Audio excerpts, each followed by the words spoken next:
نے یہ ثابت کیا کہ یہ موت اس کی مجرمانہ موت نہیں تھی، بلکہ یہ موت ایک کفارے کی موت تھی۔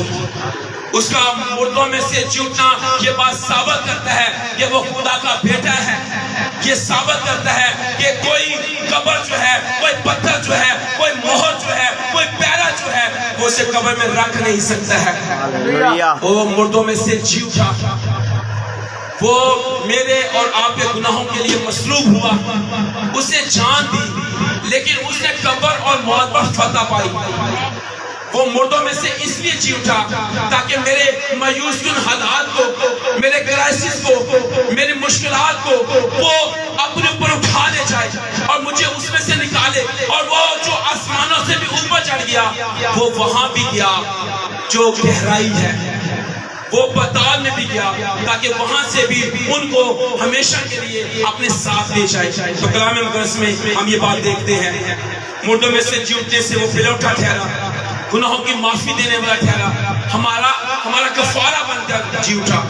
ہماری نجات کا پورا پروگرام جو اس کے پاس تھا، اس نے اس کو مکمل کر کے وہ جی اٹھا۔ اس میں انکمپلیٹ کچھ نہیں ہے، اب نجات مکمل ہے، اب گناہوں کی معافی مکمل ہے، اب اس کے اندر میرے لیے مایوس کن حالات نہیں ہے، بلکہ میرا مستقبل جو ہے وہ یسوع مسیح کے ساتھ ہے۔ اس نے کہا جس طرح سے میں غالب آ کر باپ کے ساتھ ساتھ پر بیٹھا ہوں، جو غالب آئے گا وہ میرے ساتھ ساتھ پر بیٹھے گا۔ اس نے اپنے شاگردوں کو بھی کہا کہ تم جو میرے ساتھ ہو لیے ہو، اسرائیل کے 12 قبیلوں کا تختوں پر بیٹھ کر انصاف کرو گے۔ تو میرے عزیز بہن بھائیو، ہمارا مستقبل تاریخ نہیں ہے، ہم نہیں کہہ سکتے کہ ہمارا کیا ہوگا، بلکہ وہ زندگی کا مالک، اس نے خود اپنی جان دی۔ وہ کہتا ہے مجھے اپنی جان کو دینے کا بھی اختیار ہے اور پھر اس کو لے لینے کا بھی اختیار ہے، اور یہ اس لیے ہے کیونکہ وہ اپنی جان خود دیتا ہے، کوئی اسے چھینتا نہیں ہے، اور اس نے اپنی جان خود دی، اور آج وہ قبر اور موت پر فتح پا کر مردوں میں سے جی اٹھا ہے۔ فردوس کا دروازہ کھل گیا۔ اس سے پہلے آپ دیکھتے ہیں کہ فردوس کا دروازہ بند ہو چکا تھا۔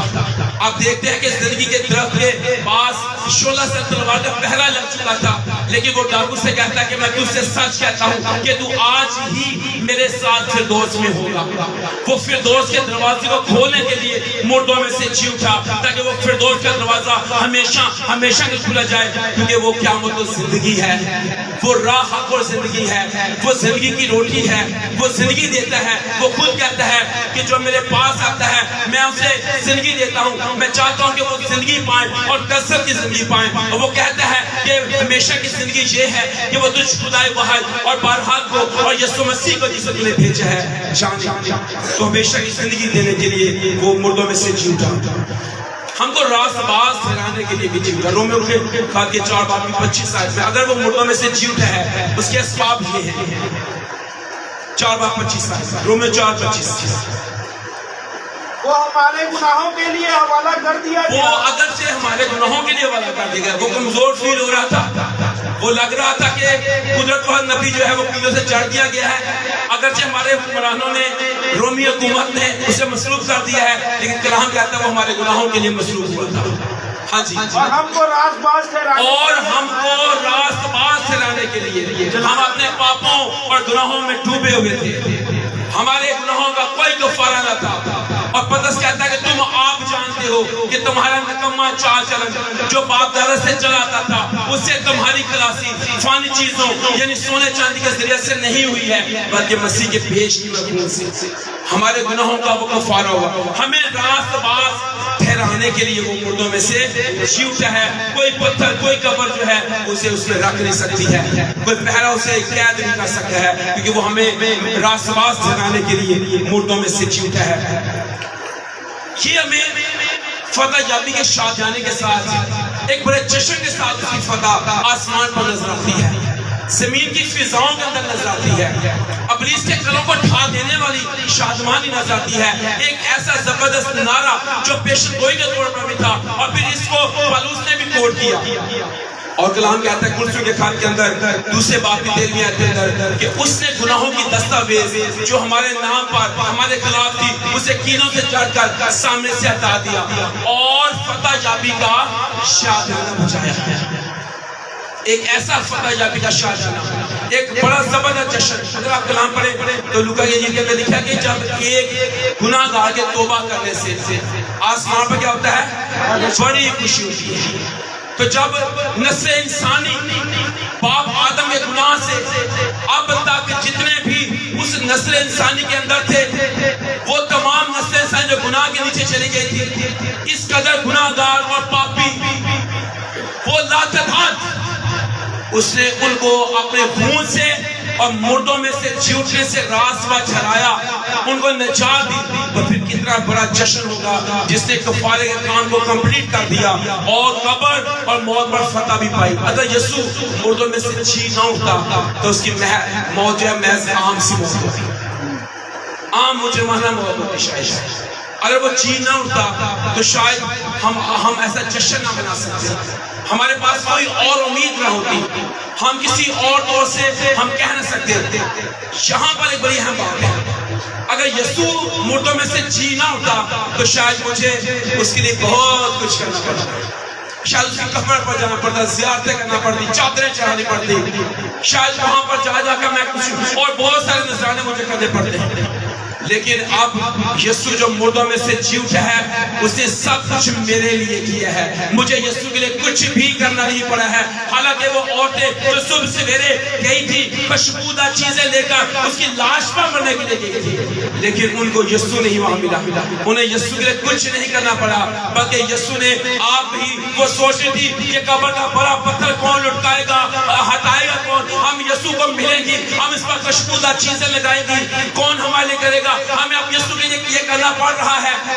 لیکن یسوع ہمارے لیے سب کچھ کرتا ہے، وہ پتھر کو بھی لٹکاتا ہے، وہ مردوں میں سے جی اٹھ کر یہ واضح کرتا ہے کہ تیری زندگی کے پتھر بھی میں نے لٹکا دیے ہیں، تیری زندگی کی مایوسی بھی میں نے اٹھا لی ہے، تیرے مستقبل کو میں نے روشن کر دیا ہے، تیری فیملی کے مستقبل کو روشن کر دیا ہے، تیرے فینانس کو میں نے برکت دے دی ہے، تیرے خاندان کو میں نے برکت دے دی ہے، تیرے لیے پوری نجات کا انتظام میں نے کر دیا ہے.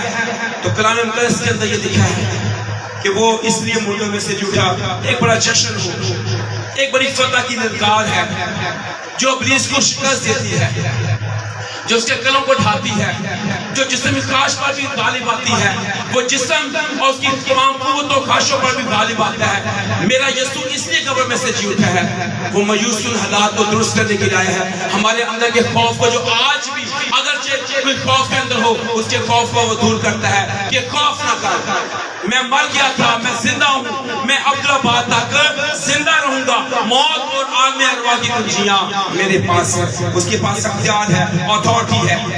اور عبرانیوں 2 باب اس کی 14ویں آیت کو پڑھے تو اور واضح ہے. 2:14 عبرانیوں 2:14 کیا وہ سب خدا عبرانیوں 2:14 بس جس صورت میں کہ لڑکے خون گوشت میں شریک ہوتے ہیں تو وہ خود بھی ان کی طرح ان میں شریک ہوا، تاکہ موت کے وسیلہ سے اس کو جس سے موت پر قدرت حاصل کیا کرتے، تباہ کرتے. یسوع مسیح نے قبر اور موت پر فتح پا کر ابلیس کو تباہ کر دیا، اس کی خواہشوں کو، اس کے گناہ موجودہ فطرت کو، اس کے تمام منصوبوں کو اسے نیز کر دیا.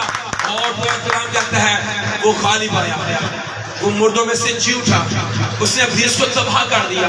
آج جب ہم مسیح کے مردوں میں سے جی اٹھنے کے جشن کو منا رہے ہیں تو یاد رکھیے گا ابلیس کو اسے تباہ کر دیا تاکہ ابلیس ہماری زندگی کے اندر کامیاب نہ ہو. اس نے اس کو ناکام کر دیا. وہ جو بڑے بڑے قلعے بنا رہا تھا، وہ جو کہہ رہا تھا یہ ساری بادشاہی میری ہے، مجھے سجدہ کر دے، وہ جو کہہ رہا تھا کہ یہ دیکھ یہ بادشاہی مشرق کی، مغرب کی، شمال کی، جنوب کے اندر نظر اڑا، یہ سب کچھ میرے قبضہ میں ہے. پر خدا کلام کہتا ہے یسوع نے موت پر غالب آ کر فتح پا کر اس سے وہ ساری بادشاہی چھین لی اور پھر یہ نعرہ بلند کیا کہ آسمان اور زمین کا کل اختیار ہے میرے پاس ہے، مجھے دیا گیا ہے.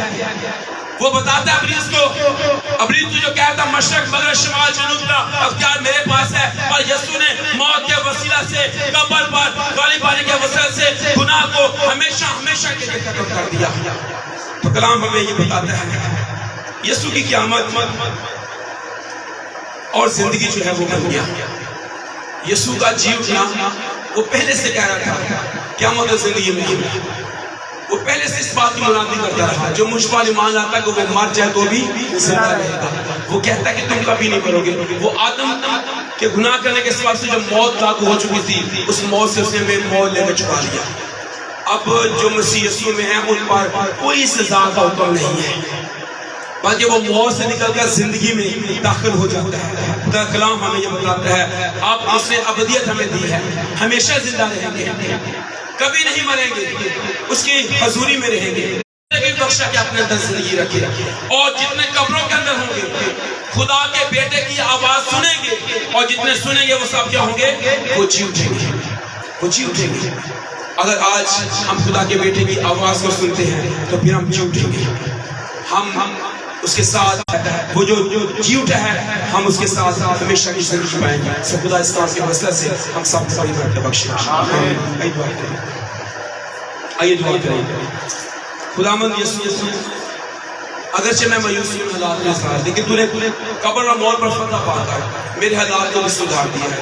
میری زندگی کے اندر کی مایوسی کو بھی تو نے ختم کیا ہے. آئیے شکریہ کریں. اب میں یہ نہیں کہوں گا کہ میرا کیا ہوگا اگرچہ وہ زندگی کے مالک کو انہوں نے مار دیا لیکن میں یہ جانتا ہوں کہ میری زندگی جو ہے میرے خداوند کے لیے نہایت کی ہے. اس نے مجھے نجات دی ہے, میرے خاندان کو نجات دی, مجھے بچا دیا.